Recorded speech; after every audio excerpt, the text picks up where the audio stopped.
हमारे दादा कवि श्री राजेंद्र राजा जी से मैं निवेदन करता हूँ कि मंच पर आए और उनके स्वागत के लिए भानु सिसोदिया, श्री प्रमोद सिसोदिया जी और सीपी सिंह जी। अरे आपके कवि हैं, इन्होंने एक खंड काव्य लिखा है राजगौरव महाराज का, और मैं उनसे निवेदन करता हूँ कि संदीप भैया यदि उनका स्वागत करें।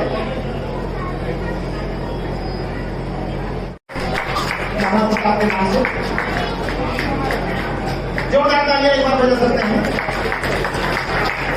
लेके चलता हूं आपको एक महान कवि, एक वरिष्ठ कवि, हास्य कवि, लेकिन दोस्तों उनकी शख्सियत इतनी है कि उन्होंने मेवाड़ी इतिहास के बारे में यहां बहुत ही वीर रस का कविता पाठ किया। बहुत वरिष्ठ कवि श्री राजेंद्र राजा जी, जी हां, राजेंद्र राजा जी ने एक वीर रस का मेवाड़ इतिहास के ऊपर उन्होंने अपना काव्य पाठ किया। आइए मैं लेके चलूं। तुम समय के साथ चलकर तो दिखाओ, वो गगन तुमको नमन करता मिलेगा, और एक दीपक प्यार का ढंग से जलाओ, युग युगों तक वो यहाँ जलता मिलेगा। हमारे महाराणा प्रताप, जिनका नाम आज भी हम बड़े गर्व और हिम्मत से लेते हैं, हमारे गौरव है थे ये। इसलिए एक बात और कहना चाहता हूं कि शहीदों का लहू यारों कभी पानी नहीं होता। शहीदों का लहू यारों कभी पानी नहीं होता। शहीदों से यहां बढ़कर कोई दानी नहीं होता। चलो प्रणाम करें उन शहीदों को सभी मिलकर कि जिनका इस जमाने में कोई सानी नहीं होता, कि जिनका इस जमाने में कोई सानी नहीं।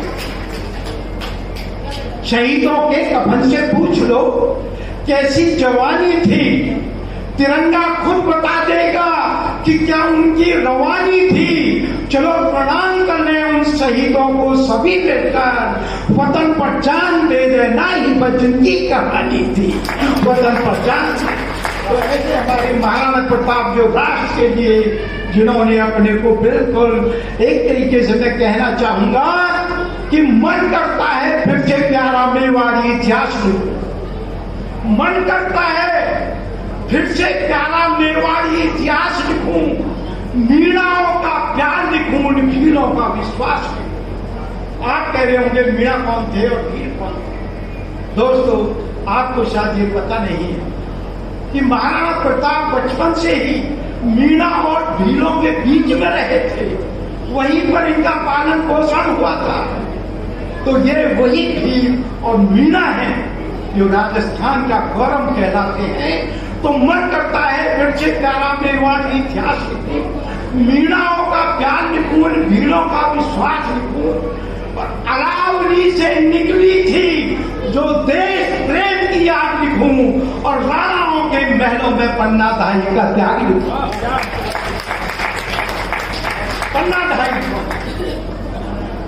पन्नाधाई महाराणा प्रताप के पिता उदय सिंह की पोषक थी, रक्षक थी, जिन्होंने अपने बच्चे का बलिदान करा दिया, लेकिन उदय सिंह को महलों से सुरक्षित बाहर भेज। ऐसे महाराणा प्रताप के वंशजों को मैं प्रणाम करता हूं और फिर कहता हूं कि अरावली से निकली थी जो देश प्रेम की याद लिखूं, और राणाओं के महलों में पन्नाधाई का त्याग लिखूं, और जौहर लिखूं पद्मनी का। बात फिर चक्कर में पड़ जाएंगे, पद्मनी कौन?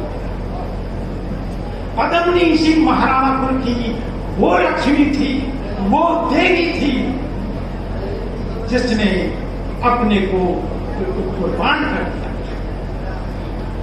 तो तो अरावली से निकली थी जो देश प्रेम की याद लिखूं, और राणाओं के महलों में पन्नाधारी का त्याग लिखूं, और जौहर लिखूं पदमनी का, चित्तौड़ दुर्ग की व्यथा लिखूं, और किसी एक की बात नहीं सारे वीरों की कथा लिखूं।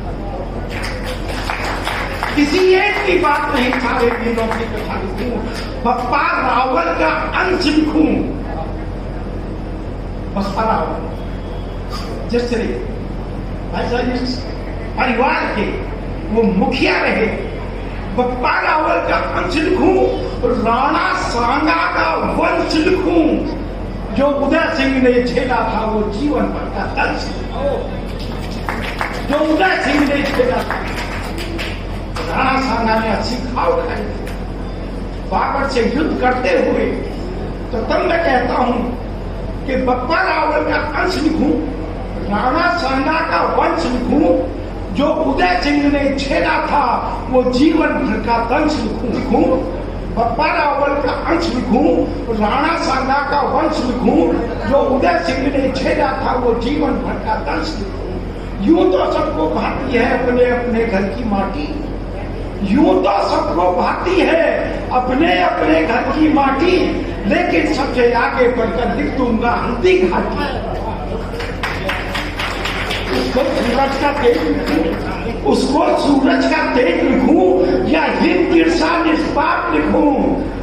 और आसमान से झांक रहा जो महाराणा प्रताप लिखूं, आसमान से झांक रहा जो महाराणा प्रताप लिखूं। महाराणा के भाले ने जो गाया था वो गीत लिखूं, और तलवारों से गूंजा था जो युद्ध मत संगीत, तलवारों से गूंजा था जो युद्ध मत संगीत। इनका भाला भी इतना भारी था कि कोई आसानी से नहीं उठा सकता। तो फिर मैं कहता हूं कि चेतक की स्वामी भक्ति लिखूं, या ईश्वर का वरदान लिखूं, और पवन वेग से उड़ने वाले घोड़े पर अभिमान लिखूं। चेतक, चेतक का नाम नहीं सुना? चेतक महाराणा प्रताप का घोड़ा था। तो भाई साहब इस आदमी का क्या कहना है, कितना वीर था, क्या वीर था। तो तब मैं कहता हूं कि उसको चेतक की स्वामी भक्ति लिखूं, या ईश्वर का वरदान लिखूं, और पवन वेग से उड़ने वाले घोड़े पर अभिमान लिखूं। यूं तो घोड़े पर अभिमान लिखूं, और टूट गया पर झुका नहीं उस महाराणा की आन लिखूं, और कोई तो बतला दे आकर क्यों ना उसे महान लिखूं। कोई तो बतला दे आकर क्यों ना उसे महान लिखूं। टूट गया पर झुका नहीं उस महाराणा की आन लिखूं। टूट गया पर झुका नहीं उस महाराणा की आन लिखूं, और कोई तो बतला दे आकर क्यों ना उसे महान लिखूं। और जो अब तक भी जीवित है वो आन बान और शान लिखूं, और मेवाड़ी माटी को लेकर पूरा हिंदुस्तान लिखूं। मेवाड़ी माटी को लेकर पूरा हिंदुस्तान लिखूं। और भाई साहब खोकर जो फिर से पाया था, खोकर जो फिर से पाया था वो नूतन उत्साह लिखूं, और जिसका नहीं कोई भी सानी दानी भामाशाह हो, दानी भामाशाह। बहुत से लोगों को पता नहीं होगा ये भामाशाह को। भामाशाह जैन धर्म के मानने वाले थे, लेकिन महाराणा प्रताप के ये बहुत ही साथ में रहते थे, इनके मंत्री थे वो। तो टूट गया, खोकर जो फिर से पाया था, जब ये टूट गए थे महाराणा प्रताप, जंगलों में भटक रहे थे, तब ये भामाशाह आए थे और उन्होंने कहा कि हम आपको पैसा देंगे, आपके पास कुछ भी सेना सही, और इतना हम आपको देंगे कि आप अपनी सेना तैयार कर देंगे। तो भाई साहब ऐसे महाराणा प्रताप के समक्ष में प्रणाम करता हूँ, और आगे की बात कहता हूँ कि जो अब तक भी जीवित है वो आन बान और शान लिखूं, और मेवाड़ी माटी को लेकर पूरा हिंदुस्तान लिखूं। लेकिन कलम सिहर उठती है पाकर कुछ गद्दारों को, लेकिन कलम सिहर उठती है पाकर कुछ गद्दारों को बेटी का डोला सौंप दिया, मानवता के हत्यारों को, और दरबारों में दिख गए खड़े मनसबदारी की चाहत में। जाने क्यों पैदा हो जाते गद्दार मेरे इस भारत, जाने क्यों पैदा हो जाते गद्दार मेरे इस भारत में। और अंतिम पंक्ति कहना चाहता हूं, गद्दार नहीं होते तो ये भारत सिरमौर रहा होता, और अपने घर में अपने ही बेटों का दौर रहा होता, अपने घर में अपनी। बहुत बहुत धन्यवाद। और इस कार्यक्रम में बहुत सारे महाअनुभवों ने, बहुत सारे अतिथियों ने अपने विचार रखे और बहुत सारी कविताओं का पाठ किया गया। इसी श्रृंखला में मैं आपको मिलवाने जा रहा हूं श्री संदीप वशिष्ठ जी से। जी हां, क्या उन्होंने अपना काव्य पाठ किया और सबके मनों में रोंगटे खड़े वाली जुझारू कविता पढ़ी और ऐसे भाषण दिए, ऐसी कविता पढ़ी जिससे कि लोगों के रोंगटे खड़े हो गए। अपने विचार, अपनी कविता से लोगों के अंदर जोश भर दिया। ऐसे आइए कवि से आपको मिलवाता हूं मैं, जो है संदीप वशिष्ठ जी। तो आइए। हम महाराणा प्रताप जी को महान नहीं लिखते, हम अकबर को महान लिखते हैं। अकबर की वीरता पर किसी ने नुकसान किया है तो वह हिंदू समाज ने किया है, महाराणा प्रताप को महान नहीं कह के। क्योंकि मुगले आजम जैसी फिल्म, उसके बाद जोधा अकबर जैसी फिल्म, आज तक केवल हमने जोधा को और अकबर को महान बताया, लेकिन हमने महाराणा प्रताप को महान नहीं बताया। तो इसमें गलती मुस्लिम समाज की नहीं है, इसमें गलती हमारे हिंदू समाज की है। एक बार महाराणा प्रताप जी की जय बोलिए और मुझे आदेशित कीजिए कि मैं वो रचना आपके सामने सुनाऊंगा। कहने को तो बड़े बड़े मंच में हम गए हैं, लेकिन आज इस सभा से बड़ा मंच जो महाराणा प्रताप जी को समर्पित है, ऐसा मंच मैंने नहीं देखा। तो अपनी उपस्थिति को एक बार तालियां बजा लीजिए और महाराणा प्रताप जी का जयकारा लगाते हुए मैं अपनी बात करता कि जिसको जितनी की झुक जाए भारत माँ का स्वाभिमान, मैं अकबर को संबोधित कर रहा कि जिसको जितनी की झुक जाए भारत माँ का स्वाभिमान, हिंदू जोधा से शादी कर किया हमारा था अपमान, भारत माँ का बच्चा बच्चा कैसे वो दुख झेल गया जब बाबर का पुत्र हमारी अस्मता से खेल गया। स्वाभिमानी राणा क्यों संबोधन मौन हुए, अकबर महान बताने वाले आखिर जग में कौन हुए। गुलाम और कायर ही मित्रों ऐसी बातें करते हैं, अपने वीरों की पगड़ी को दुश्मन सम्मुख रखते हैं। और किसने देखा है उसके भाले से भारी भाला, जिसे कलम सा लिए हाथ में लड़ता था वो मतवाला।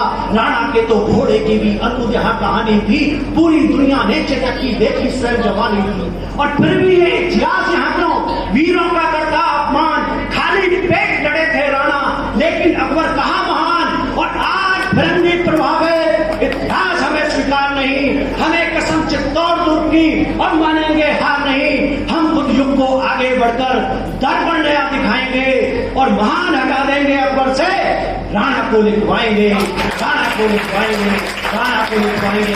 एक प्रतिज्ञा लेकर अपने घर जाना कि राणा प्रताप जी को महान कहना है। हर सभा में महान राणा प्रताप, महान राणा प्रताप। जब हम अपने वीरों को महान कहेंगे, वीर सावरकर को महान कहेंगे, राणा प्रताप जी को महान कहेंगे, नेताजी सुभाष चंद्र जी को महान कहेंगे, वीर शिवाजी जी को महान कहेंगे, अपनी लक्ष्मीबाई जी को महान कहेंगे, तो किसी दुश्मन की यह ताकत नहीं कि हमारे वीरों का अपमान करो। मुझे बड़ा दर्द होता है कि हम इतनी बड़ी सेना लेकर चलते थे, इतना हम में तपोबल था, इतनी हमारी बाजों में ताकत थी, बप्पा रावल अस्सी घाव लेकर भी सेना से युद्ध करते रहे। ऐसे नहीं होता हुआ जिनकी गर्दन कट गई दस्तों को जब भी मार देते थे, फिर हम गुलाम कैसे हो।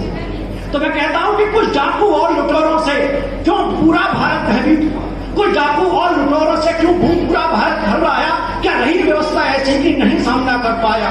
तैमूर रंग जैसा लंगड़ा भी मार गया, मुख पर चाटा, रह गए देखते सभी, यहाँ क्यों नहीं किसी ने भी डांटा। और गौरी गजनी खिलजी तक से अपना भारत चला गया, वो नंबर नादिर शाह यहाँ दिल्ली से बचकर चला गया।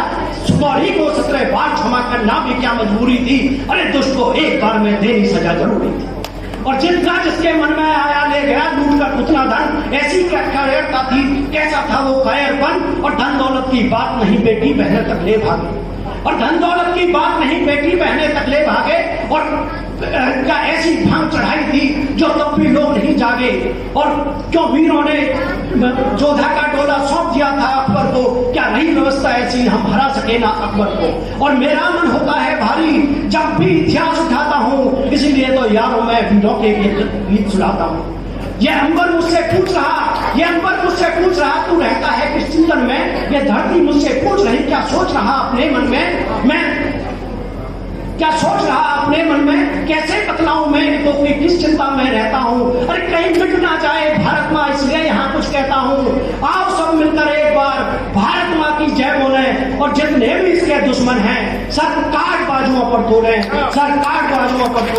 भारत माता की जय। एक मैं निवेदन और कहूंगा, ये वीर बलिदानी किसी एक समुदाय के नहीं, ये ब्राह्मणों के युद्ध नहीं है। जितने भगवान परशुराम सिसोदिया वंश के हैं, राजपूत वंश के हैं, या कोई भी आज अगर हम देखें तो हमें अपने सारा वीरों की इज्जत उतनी ही करनी पड़ेगी। महाराणा प्रताप जी को भी हमें हिंदू समाज को पूरे को इज्जत देनी पड़ेगी।